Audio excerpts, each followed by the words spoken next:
I am Jim Collison, and this is Gallup's Call to Coach, recorded on October 11th, 2022.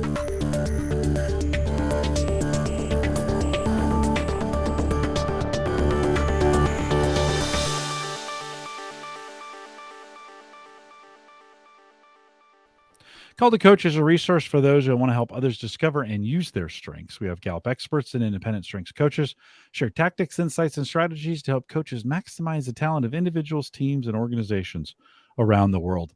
If you're listening live and you don't see the chat room, there's a link right above us there to that. It'll take you there. Sign into the chat room. We'd love to have your questions live during the program. Or if you're listening to the recorded version after the fact on YouTube or there in the podcast, you can send us an email coaching@gallup.com. Don't forget to subscribe to Call the Coach on your favorite podcast app or right there on YouTube so you never miss an episode. Dipanjan Deb is our host today. DD is a market leader for Gallup and is located in our India office. His top five are says context, individualization, learner, strategic, achiever. And DD, always great to have you on Call the Coach. Welcome back. Thank you, Jim. It's a pleasure to be back after a little bit of break. Oh, it's always good to take a break, and it's always great to have you. Why don't you take a second and introduce our guest? Thank you, Jim. Good morning, good evening to everyone who is watching this from different parts of the world. My name is Dipanjan, and along with Jim, it's a pleasure to do this again. Today's guest is a very senior member of the coaching fraternity, Mr. Nagarajan, or SN, as we popularly call him. He has been a Gallup-certified coach way back when we launched this about 9 years back, and has been actively involved in using the Gallup philosophy in his domain of work, both in the enterprise part when he was working with a large organization, as well as then he moved on and he has been helping technologists develop and scale their innovation to thrive businesses and create a positive impact. He works a lot with startups and helps them scale their businesses. He's also helped a lot of people go through a positive experience in coaching the younger generation. So we'll hear a lot from him. Welcome, Mr. Nagarajan, to another edition of the Call to Coach. Good morning and good evening to those who are in the other time zones. It's nice to be here. Great. Mr. Nagarajan, so let me start with, you have been a Gallup proponent for a long time, and let me start with your top five, rather. If you can tell us a little bit about, your top five, and what I would want this is, you have been someone who has taken this a long time back, and you have been using this for a long time now. How have you seen your top five evolve as you have seen your working portfolio evolve, right? So what we would want to hear from you is a little bit about your top five, and how have you seen each of these themes, at least in a brief way, evolve over the period of time? Yeah, that's a nice one. See, I got introduced to Gallup Clifton Strength Finder in the late 90s, perhaps around 97, 98, when I used to work at Philips. First break all the rules book, and then what followed that. And there was also a consulting engagement with Gallup. We went through the Q12 employee engagement surveys, and as part of that intervention, I also came across the Strength Finder, and I had taken a Strength Finder assessment at that time. However, it was in 97, perhaps 97, 98 time frame, uh, but I lost it. I did not have the report with me until 2015 when I went through the assessment again for the certification. Uh, February 2015 is when I got certified as Gallup coach. So after several years, I did that assessment, and as luck would have it, I found the old report. I've been searching some archives. So it's just a coincidence. It was not an experiment that I was trying to do. But what was surprising was this is a question that typically people ask: what happens to your top five? Would they change over time? So surprisingly, I found that I had only the top five report for the 90-year time frame. I did not have all 34, so I could have done a much better analysis. But top five definitely were within my top 10. So it was quite interesting that it was only shuffling a little bit here and there. But in the 2015 report, which is what I now consider as my golden report, and perhaps if you take one now, it may probably be somewhat similar to that. My number one is learner, and I have been a lifelong learner. And in my younger days, I was probably an indiscriminate learner, and started becoming more mature as I grew up and started focusing on what is relevant and what is immediately required and so on. And my number two is activator, and the combination of learner and activator is that I will register for every training program that comes along and drop off most of them. But nowadays I don't do that because I start regulating my activator a little bit more. So learner, activator, and number three is significance. Significance always made me look for bigger things to do, bigger challenges to do. Not that everything has succeeded, but always the interest is to look at larger, difficult challenges, which is what I'm also doing now, trying to help startups scale. And most of the startups fail, right? They don't scale.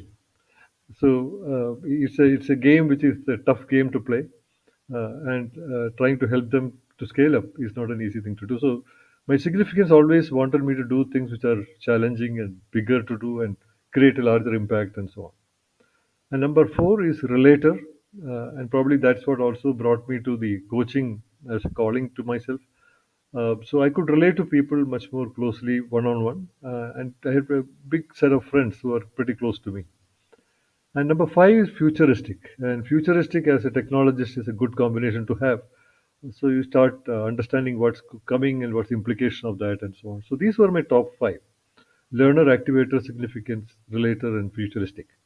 It's also nice to talk about my top 10 just to sort of round up this because I feel the top 10 has a lot of impact in what you do, and particularly the manager report, which is a recent product from Gallup, is an outstanding effort to get people to see all their strengths together.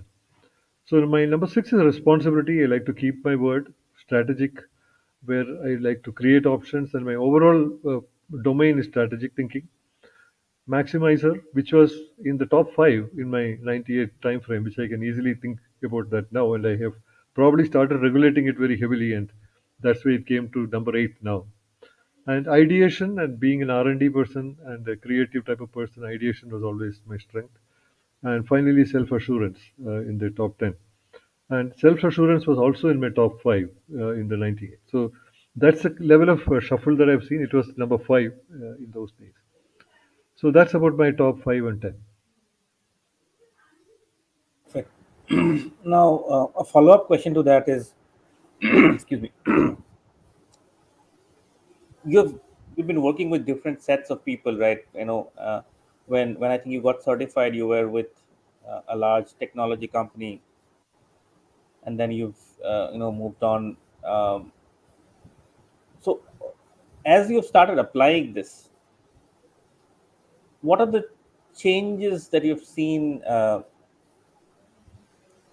in yourself as you have evolved as a coach and a mentor? Okay, so let me speak first about myself and then maybe about the clients that I work with, right? Uh, the point that you said that I was earlier with a larger company, whereas now I'm working with smaller companies and so on. By the way, I also work with larger companies even now. So the larger company context continues to be there. Small and medium enterprises are also in my client base and also startups. But what is common among all these is I'm mostly involved in innovation programs. So these are either startups or entrepreneurships that are programs that are internally starting a new product initiative, or they are digital transformation initiatives, which are also having a lot of characteristics of startups. So in terms of the kind of work people do, is related to innovation, related to technology adoption with customers and so on. So that space doesn't change much. I don't try to say, for example, use Gallup for say life coaching. I try to stay away from that because that's not my area of preference or strength. I try to do more of performance coaching and accomplishing results within the enterprise and business context. That's where I have stayed myself on. About myself, in fact, knowing the aspects of learner, uh, activator, significance, relator, and futuristic is a very interesting combination of talents, which I thought over a period of time was very appropriate for doing the kind of consulting business I do now. So when I was thinking about what should I do in my later part of life, because in India people retire at the age of 58. That is the government age for retirement. So I had planned for myself that at the age of 58 I will come out of corporate jobs and then spend about 7 8 years, as long as my energies will cooperate with me, uh, to do something for the society which is impactful. At the same time, uh, probably I will never retire as such. So it should be something that I can continue doing for the longer period if required.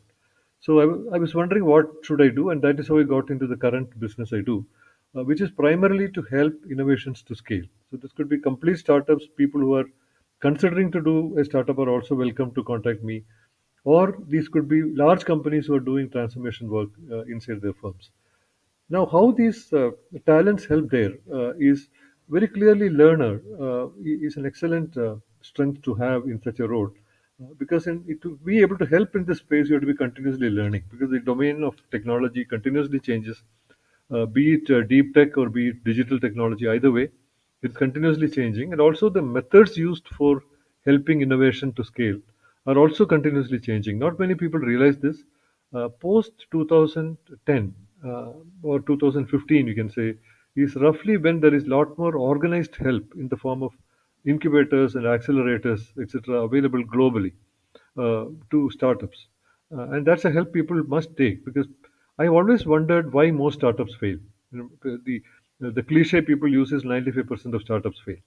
Whether it is 70% or 95%, that's a matter to argue and kind of business that it relates to and so on. But majority of the startups fail. So the insight I got out of my own learning about this through my career was that most startups fail because the entrepreneur is underprepared for it. Because one day the entrepreneur just comes out and starts a company, hoping that it will scale. A few people have the talent for it. Very naturally, they're blessed. It could be a Bill Gates or it could be Dhirubhai Ambani in India or Tata. You can take any such cases where people just started companies and became very successful. Those are the natural talented people, right? But most of the others who could also potentially do it well are completely underprepared, especially in their first startup, right?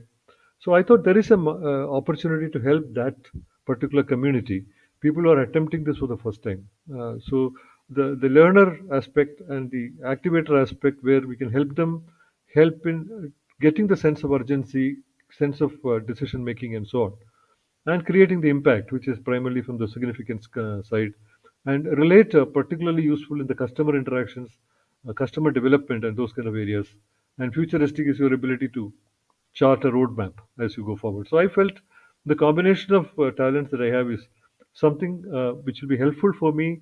That I'll be able to say, like going back to the Q12 questions, question number three.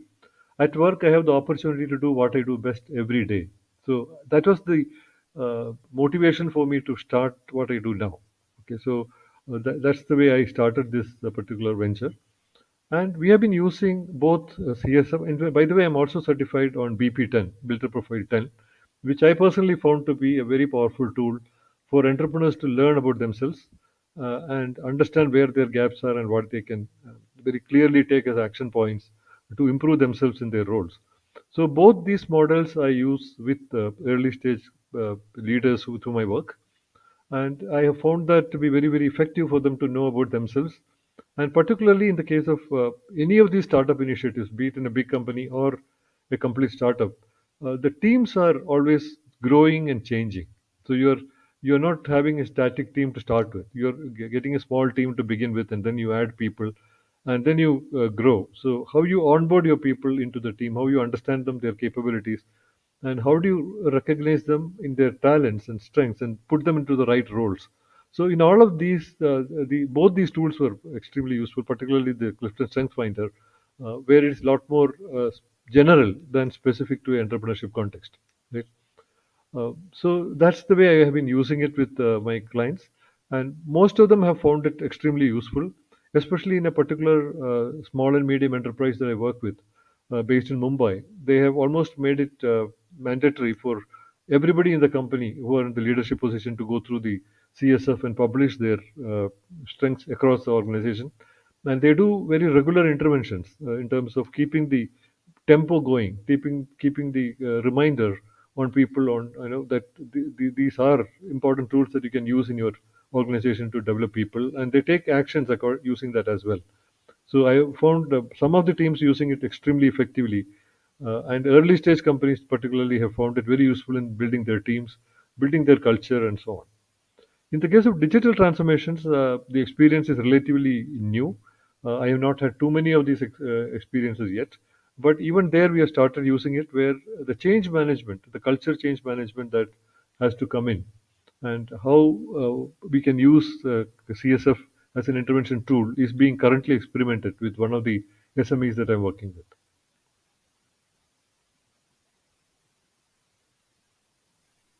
Thank you so much for a very, very detailed, and a very, very, in, I'd say, interesting angle to this, domain that you would uh, associate yourself with. Jim, any follow-up questions that you have on this?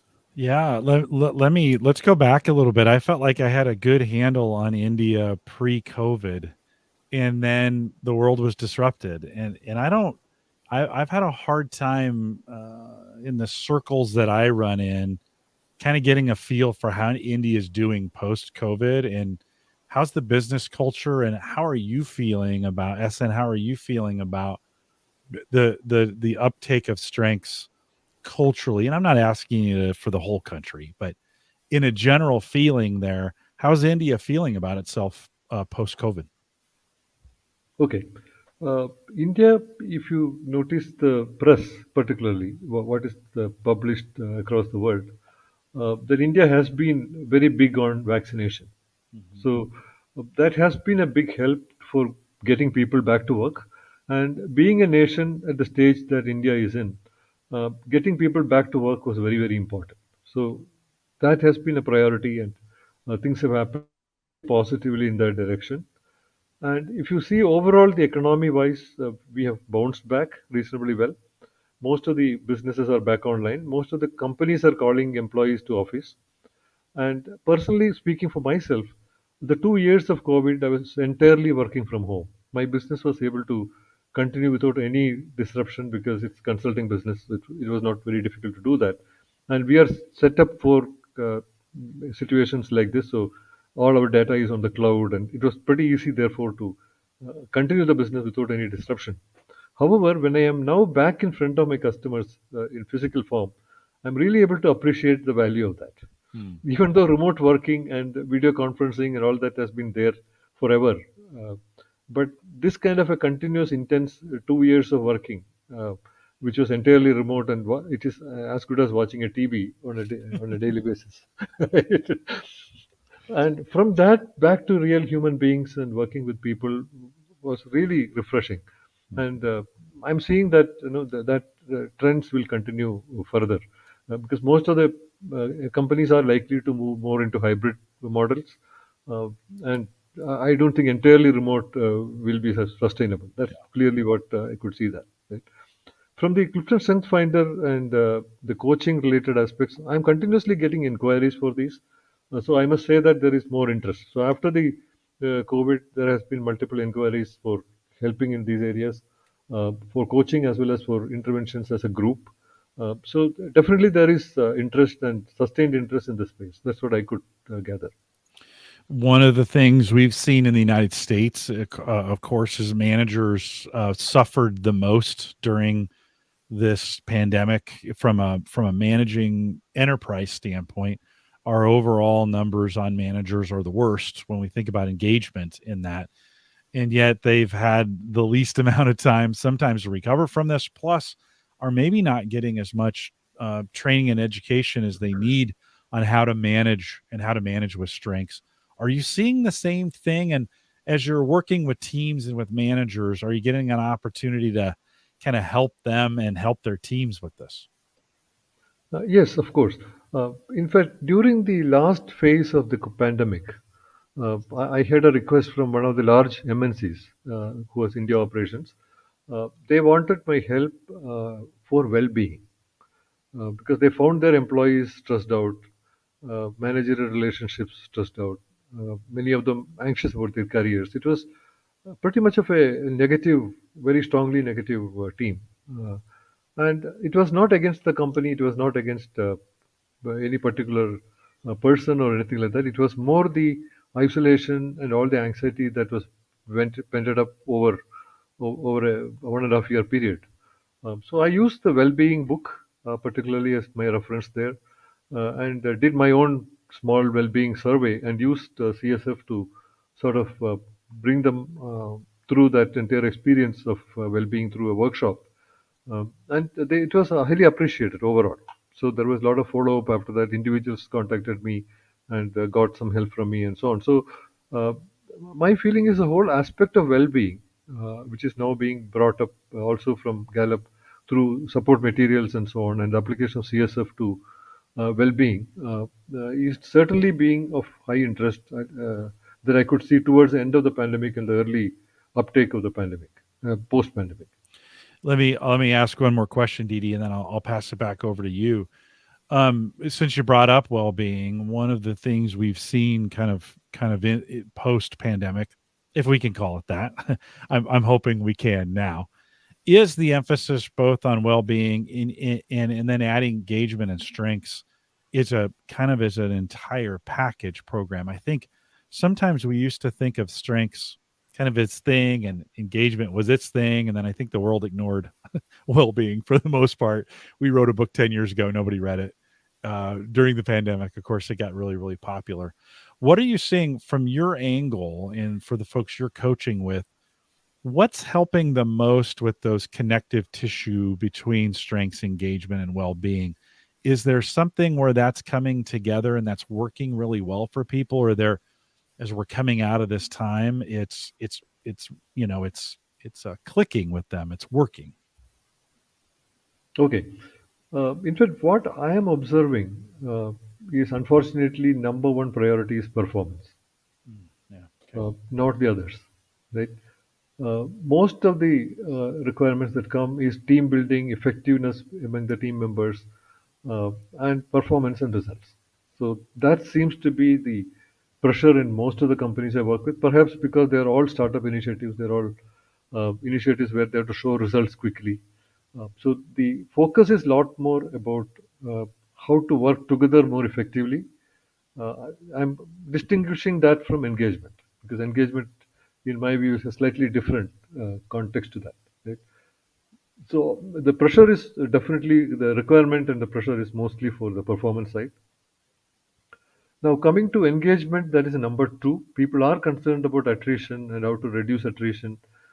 Particularly in India, the attrition numbers have been very bad post pandemic because of the opportunities that were there, particularly from the startups. A lot of startups became unicorns, almost one per week in 2021, right? And these companies were flushed with money and they were able to hire people paying whatever they could. Uh, and that caused a huge amount of attrition in the companies. And this was a problem many of them couldn't know how to deal with. So there were questions about can this be a issue of engagement? Can this be attempted? Can this be done? And so on. But genuine interest in engagement is only from a relatively smaller part of the population. That's what I can see. Right? And very few startup leaders are really concerned about engagement, whereas they should be. In my opinion, probably the 5% who succeed are very concerned about engagement. That's what we can always correlate to, because if you see any of the successful companies, the employee engagement priority is very high, right? But because we are dealing with a large volume and it's always statistics that is in front of us, I find most of them are less concerned about engagement. And finally, coming to well-being, that I have seen only in multinational corporations, because MNCs seem to have a higher interest for well-being and work-life balance and so on, whereas even Indian SMEs are not that strong on that. I would have liked them to do more, but it is relatively low. Uh, so the interest for performance is most of the time the number one.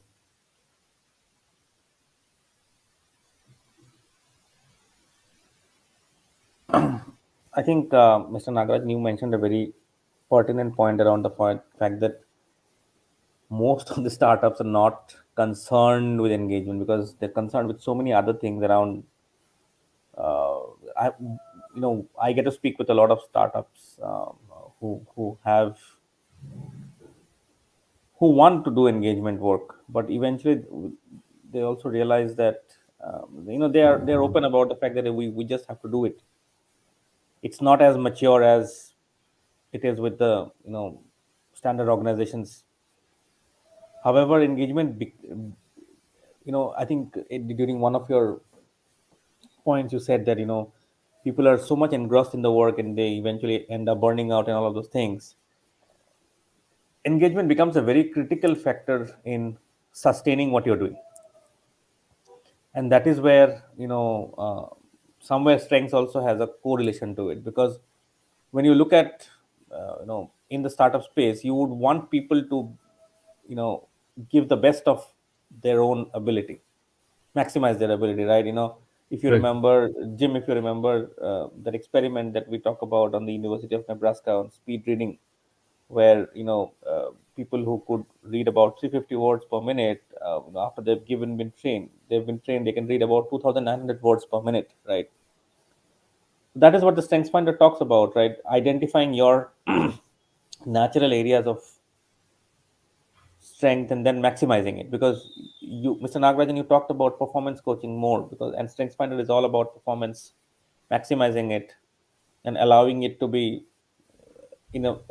function in a way that it doesn't, even when you're working, it doesn't feel that you're working, right?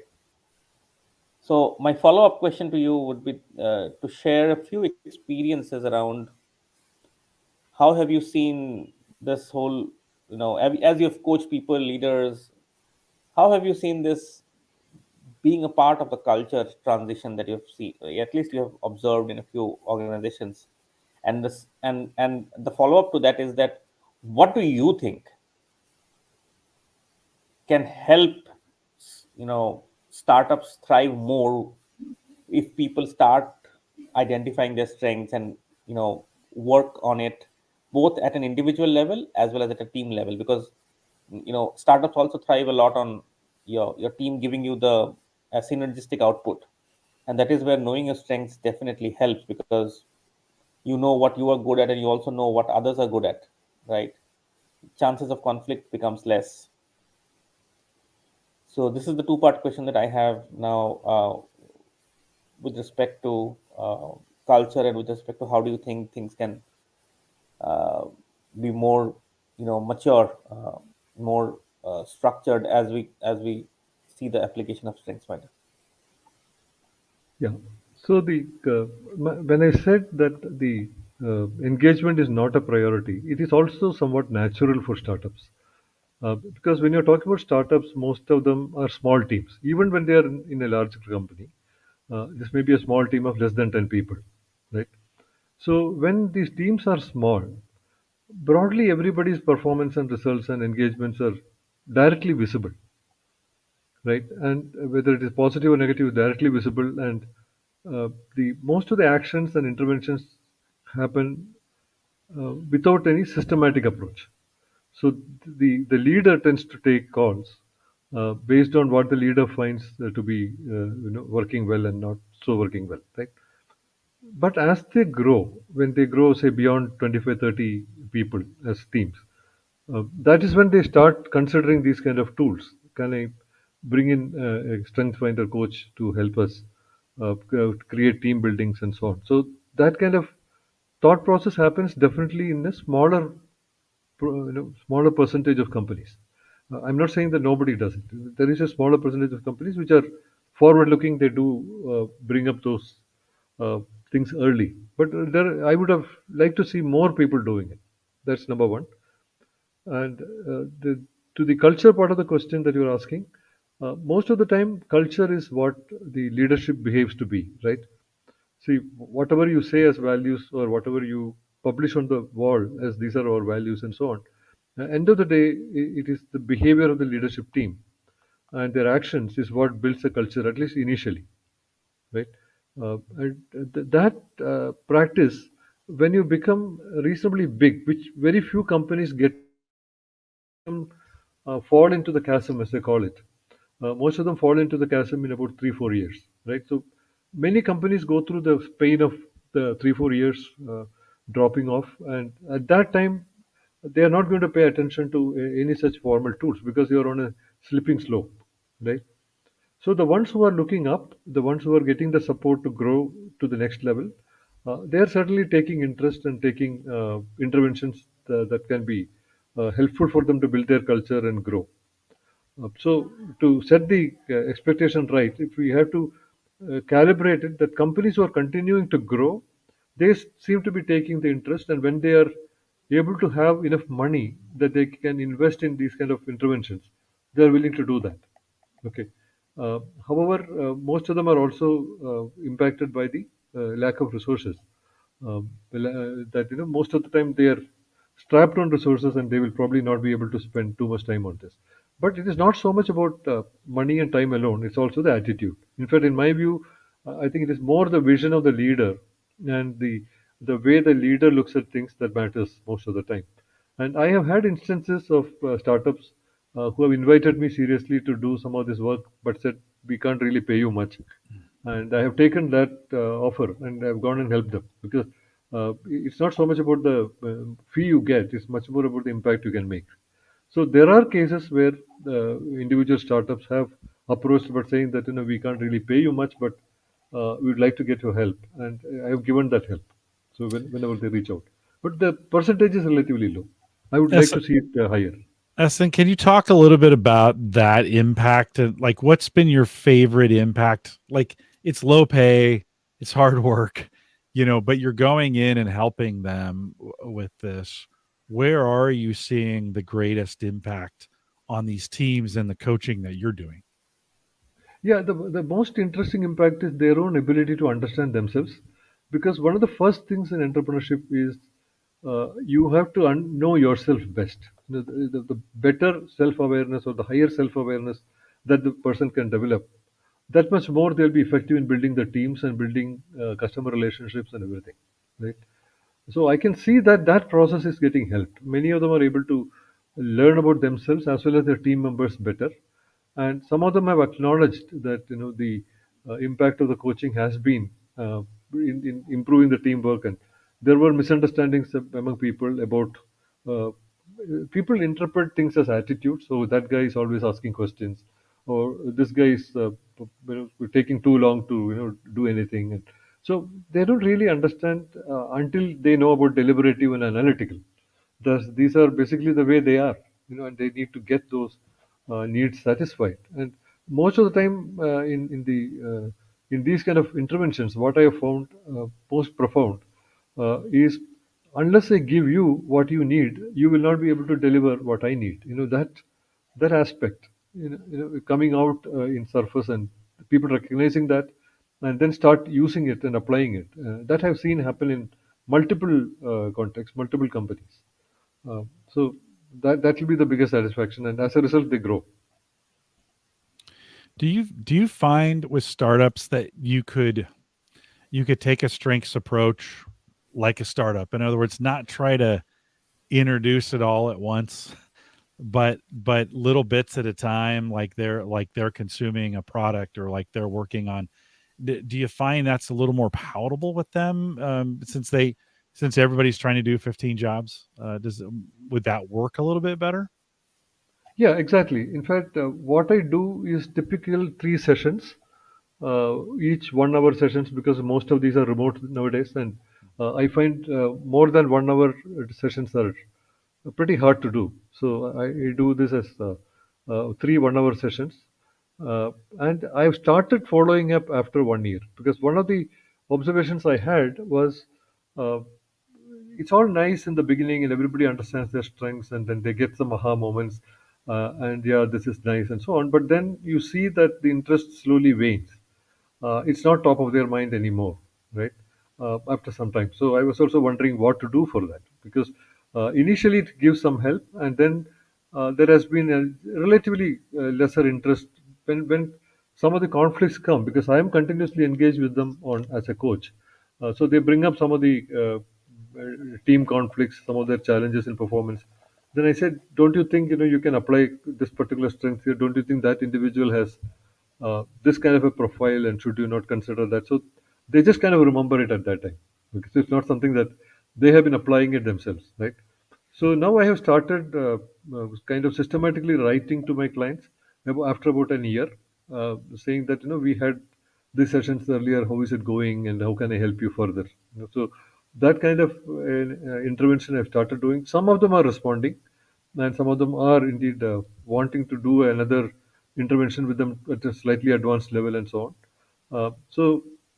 But I think it looks like I may have to do it more often. That is the takeaway I'm getting. Maybe I should reduce the frequency a little bit.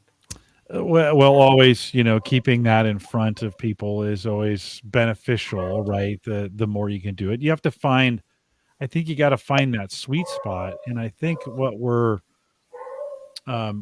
finding in most cases is that the managers, right, are the ones to reach kind of first, right? The more time you can spend, maybe an 80-20 rule, where you're spending most of your time with your managers, and then teaching them how to have that downward, influence on those that they're managing has been, I think, something we've been talking about for a while. Is that in the work that you're doing, how often do you get access to the managers or to the management team? Yeah, that's right. So, It has to be very, with the very leadership team. Yeah. powerful question. Yeah. Sorry, SN, sorry. go ahead. SN, did you want to say anything on that? Yeah. So what I was saying is, yeah, these interventions have to be with the leaders, because in our context, it is not just the managers; it also be technical leaders. These are senior individual contributors, architects, or senior designers, people like that, who have an influence on people, or people who are on change management. Somebody who's trying to do a digital transformation across the organization. That individual may be relatively junior in the hierarchy of the organization, but that individual will have to influence CEOs, board members, and sometimes the finance people, or other commercial HR, those kind of people. So they knowing their own talents, they knowing others could also have similar talents. Sometimes everybody's talents are not known. So that seems to be really helping, and refreshing that, especially at the management level and the leadership level, is very important. DD, I'll turn it back to you. Sure. One one of the very, so this is what we've seen around how StrengthsFinder gets applied in organizations, is the role that managers play, and I think we've spoken about it, right? Jim has raised a very important question. Now, one of the things that I want to know from you is, when we talk about StrengthsFinder, one of the the primary thing that it revolves around is awareness, right? Correct. You have been doing certain things subconsciously. Now that you are aware of certain things, the way you do it changes, and how you're coached and trained, things change a lot. So how have you seen the younger generation accept that awareness, and what have you done a little differently with them to create a better path after they have been aware? See, surprisingly, or maybe it is not so surprising, the younger people are easier to work with, right? So they really find it very refreshing to know about themselves, their awareness, and they catch on to this much more easily than people who are elder, right? But not that they argue, but the ability to change their behaviors, their patterns, are easier for the younger people. Right? So that's exactly what I have seen. The elder people will appreciate it, but most of the time they will say, "Yeah, that's how I am, and maybe I may not be able to change much." That's how they conclude, and they kind of use it as a justification rather than using it as an awareness to change themselves. But the whole fundamental here is, you cannot scale unless you scale yourself. You cannot scale others, or you cannot scale an organization. Right? So you have to scale yourself faster than your organization can scale. Okay. For instance, any startup person, irrespective of the age, irrespective of the experience, anybody who starts up an organization has become the CEO of that organization by default. Okay, they are responsible for the entire firm building. They are not just building a product; they are building a firm. They are building a sustainable firm which can have a repeatable business over a long period of time. So, first of all, that awareness itself takes time. Okay, most of them start with a project. They are always very full of their own product idea. They're very full of what technology can do. Uh, the first surprise they get is, yeah, I have to now talk to a customer. I have to really discover a customer, and how do I work with a customer, and how do I deliver customer experience. Now, all of that becomes a first surprise, and then they get the surprise of growing the organization. So sometimes these kind of coaching interventions early prepare them for this better, and therefore they are able to also scale themselves ahead of others. And many of them have that awareness. They have the awareness that they need something. They may not exactly know it is CliftonStrengths Finder, but they know that they need some help. And when they see this, they catch on to it much more easily, and then they start scaling them. And they sometimes come back and ask for feedback as well, as to what are you seeing, and do you see I'm being more effective, or things like that. My experience is the youngsters are probably catching on to it easier than people who are elderly. Perfect. Jim, any thoughts from you on this at a Well, global level? Because you've interacted with so many people across the world. yeah. Do you think that age difference is just pliability, or do you think there's, I mean, I've been very aware of this group of students that has experienced the pandemic. They've got, college students that went through college here in the United States during the pandemic, and it was pretty hard on them. Do you think that experience among, folks under 30 has shaped them in a way that makes them more open? Or do you think it's just age?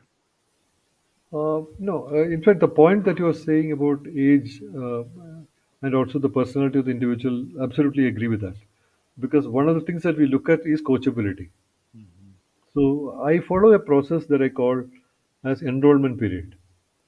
So whenever I engage with a completely new person or a team, I don't immediately discuss commercials with them or create a commercial engagement with them. I have a concept which I call myself as enrollment, where we both work together for a while for me to assess them and for them to assess me, whether this coach client relationship is likely to work, right? So that methodology has been pretty helpful. So I have seen different levels of people working out and not working out. So there is no correlation, particularly to the age. So it could potentially be something to do with the coachability of the individual, Mm, right? okay. Yeah. Now, specific to the question on pandemic experienced people, I have not had enough data to give you a comment on it. Uh, but I have only seen students who are, in fact, I'm associated with an institution for almost 25 years now, where I'm an adjunct faculty and I teach there. Their students have been, experiencing the pandemic-related down issues, and what I've noticed is, yeah, they do have a lack of, practical understanding because they have not gone through a lot of practical courses and so on, and also interacting with people. Uh, but for that, their ability to find jobs or executing on jobs, at least I have not seen a major difference. Mm, mm. But this is What an IT institution because probably IT is still possible to do a lot of things remotely. So, it may have played in, like the yeah, pandemic may have played into the strength of that role anyway. I mean, right. in our organization, our IT folks started working from home. They never wanted to come back. Yeah. They're like, no, this is the most. They were fighting for that Mm, pre-pandemic. They mm, got it during the pandemic, and then bringing those resources back in has been difficult. I'm not sure we need to, just to be 100% honest. In some regards, there are some roles that do better working together. I've noticed a little bit of grit, a different kind of grit with these students, with these younger individuals that experienced the pandemic maybe differently than others did. Certainly in the startup world, grit is really, really important in being able to get things done.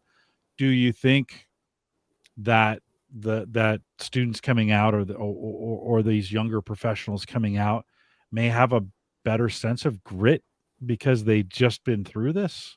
Do you get that feeling at all? I don't have enough sample to Okay. give an assessment on it. Uh, and at least speaking for the Indian population, Yeah. my broad feeling is maybe I'm not able to really comment that it made a big difference. That's Okay. basically what I feel, particularly to the students or people in that. Yeah. But Yeah. competency wise, I do hear complaints about that. In some jobs, people feel that the 2 years of pandemic has really Yeah. pulled their competencies down and things like that. Yeah. Yeah. No, it's a good Interesting, very, very, very, very interesting. yeah. Uh, Mr. Nagarajan, in the last section, we'll talk about something which is very, I know you've worked a lot in this space, and we will also want to hear from you around what do you think, the dimension of customer experience, because in the world of Gallup, we talk about something which is the Gallup path, where we talk about employee engagement eventually leads to customer engagement, and that leads to your business outcomes. So, where do you think customer experience has played a vital role? And you can share some experiences both from the enterprise world as well as from the startup world around how you know that eventually that is something which is what we are all doing, right? Creating the perfect customer experience. So, your thoughts around that? Okay. See, particularly speaking of the technology space and the space that we work in, which are deep technology or digital technology. In fact, I make a distinction between the two. By digital technology, what I mean are businesses like Uber or Amazon, where using digital technologies, you are transforming a different business process, right? Which was a retail business process or a hailing a taxi business process or entertainment business process or whatever. You are using digital technology to transform it. That's broadly what I call the digital tech. And the deep tech are technologies where you need to do substantial amount of technology development before you can actually offer the product. So here, typically the market already exists if you can actually do it. To give a very simple example to illustrate this, if I can fly between Delhi and San Francisco in 4 hours, there is a market for it. Okay, there's definitely a market for it. I have to bring it to a affordability level that is practically possible, and all the technical issues associated with that I should be able to solve, so that there's no health issues for the individuals who are, in the plane, and the overall business is viable in that level, right? So most of the time, deep technology is concerned about viability of the technology, and the invention takes perhaps years before it can actually happen. So these are the two spaces if you look at it. In either cases, the cycle times have come down very drastically compared to the past. How quickly can you introduce a product to the market? The cycle time has been always reducing very fast. So the consequence of this is if somebody is first to the market doesn't mean they will be first to the market too long, because somebody else can bring something close enough or even with some improvements very quickly. Or if they try to bring something to the market quickly, the number of people who will enter into that market very quickly as competition is also very high. So the customer experience that you can deliver seems to now become more important than the product itself. So the product is kind of getting taken for granted, and the customer experience that comes with it becomes more critical. And if you really look at customer experience, it is nothing but emotional. Okay, it's all about the emotional aspects of the customer. So, StrengthsFinder, how it nicely fits in here is if I, as a person interacting with the customers, to understand their problems, I need to have a high degree of empathy to their problems, understand their uh, problem space, so that I'm able to create a solution to the problem space pretty quickly, right? So people who have the right talents for it tend to do that much better than people who don't have the right talents for it. So any amount of training will not really make somebody grow leaps and bounds. Just the example that you talked about a few minutes ago about the reading training, the speed reading training example. Yeah, yeah, yeah. So that plays in a lot because people with natural talents of higher level of say empathy to the client, understanding the client's needs and so on, they tend to make much better customer experience as a result. And for that, they have to collaborate with somebody who is probably more analytical, more technical kind of a person to create the solution. So you have the need for talent-based understanding of themselves and the talent-based interaction between team members in building that customer experience that you would like to deliver becomes very important. And the second thing is traditionally we did things like surveys to understand the customer requirements, customer preferences, and so on. And progressively, at least what I am seeing is surveys are becoming less effective in the customer experience world because here it is a lot more sentiments that matter, a lot more feelings and emotions that matter than a set of options they choose from or uh, things like that. So I'm also seeing more and more surveys are becoming qualitative, like the Net Promoter Score survey or questions that come with it are more open-ended questions where people respond to that. Or even better, people are trying to do interviews through a remote medium like a video conference. Or the best thing is to meet them in person, okay, and understand what the customer is looking for. So there is a lot of increased activity as well as increased challenge in designing for customer experience. And customer experience has become the number one purpose for a company now. Okay, so if you are able to deliver customer experience, and as you are delivering it, everything else is like a table stake, which makes you eligible to deliver that customer experience. So that's exactly how it is working now. This is very insightful, Jim. Any follow up on this from your end, especially around the And just customer one space? more point to this, as Yeah, yeah. before Say it. Jim interjects, the whole movement to as a service model. Things are becoming as a service. So the idea of as a service is you're either delivering a software or a utility as a service. You're also probably delivering an asset as a service, as they call servitization, they call it, where you are delivering an asset as a service. I'm not interested in air conditioner, but I'm interested in air conditioning. Okay, so can I get air conditioning as a service? So the financial implication is you're moving capital expenses to operating expenses. For many companies, that's a better way of working, and people are moving in the business model into that aspect. But what goes with that is also the switching costs are relatively low. So people don't have to have a long-term loyalty to a particular brand or a particular service, and the switching is progressively becoming better and better because that's the only place where companies have hold on the customer, where you keep switching difficult. But if you make your switching difficult, people may not even subscribe to you in the first place, right? So customer experience is starting to ride even because of the servicization of the way value is delivered. So making value delivered as a service also is making customer experience critical. I just thought I will add that additional part. It's super important why acquisitions are as big as they are, right? Because if all those things are true, if it's easy to switch, if the options are plentiful, the winner is the one who acquires the most, right? Who has the corner on the market, and so you always see these things roll up. I have to tell you, SN, you've discovered my secret. 9 years ago, I started podcasting so we could hear from our customers. This is a form of survey.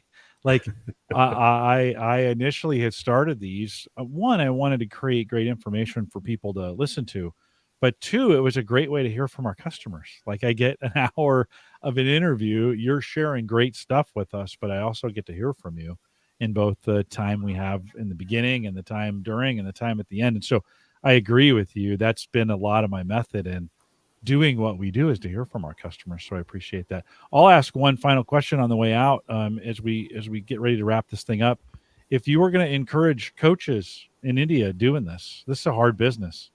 What's a few words of encouragement that you would give to them right now? Just as we look ahead to the future, how would you encourage them?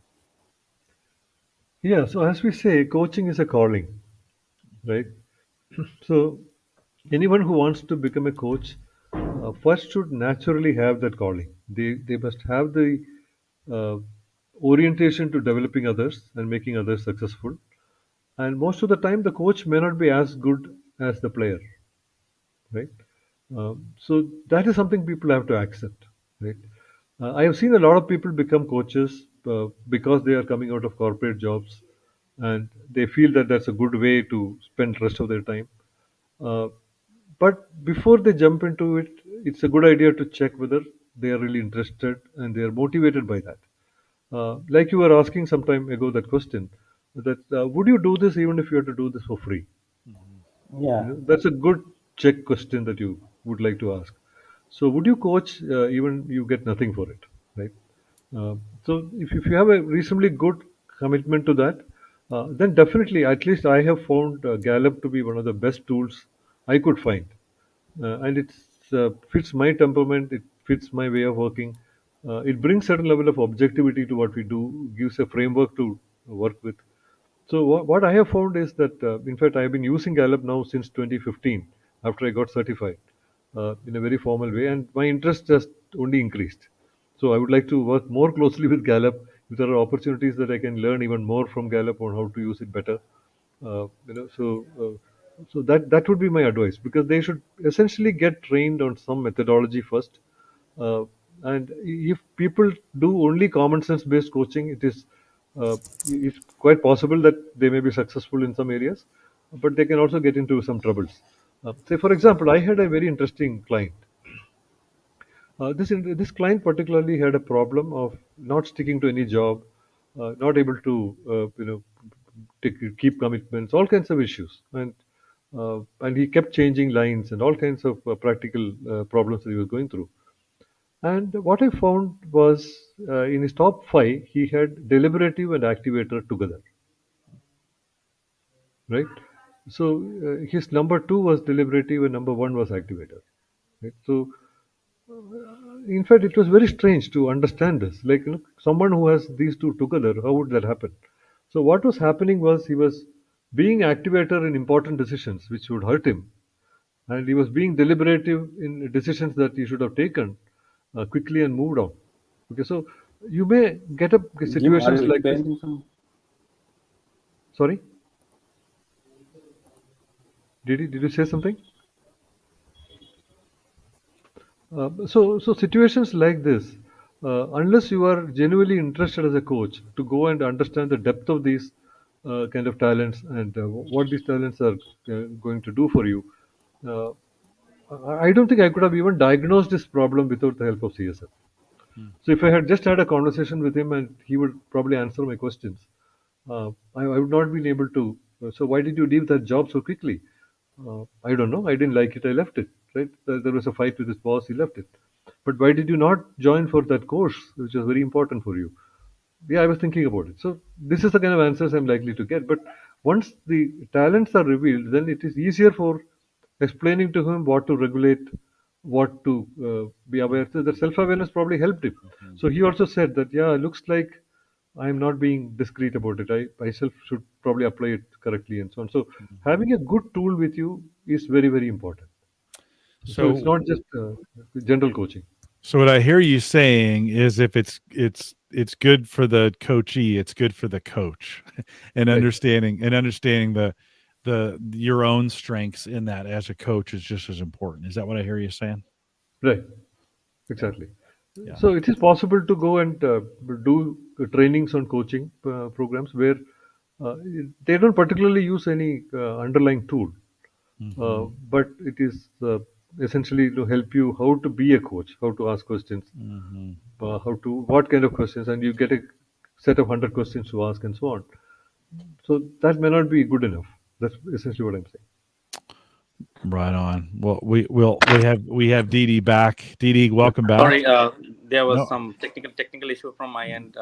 As we just near the end of it, I would just want to say something that this has been a very different experience of speaking to someone who has used this in multiple ways. So thank you, Mr. Nagarajan, at least from my end, because this gives us a lot of understanding around innovation, working, how you've been working with young people in the world of startups, customer experience, the importance of managers, and making this much more mature. So this has been one of the better experiences from my end, having done this for a long time now.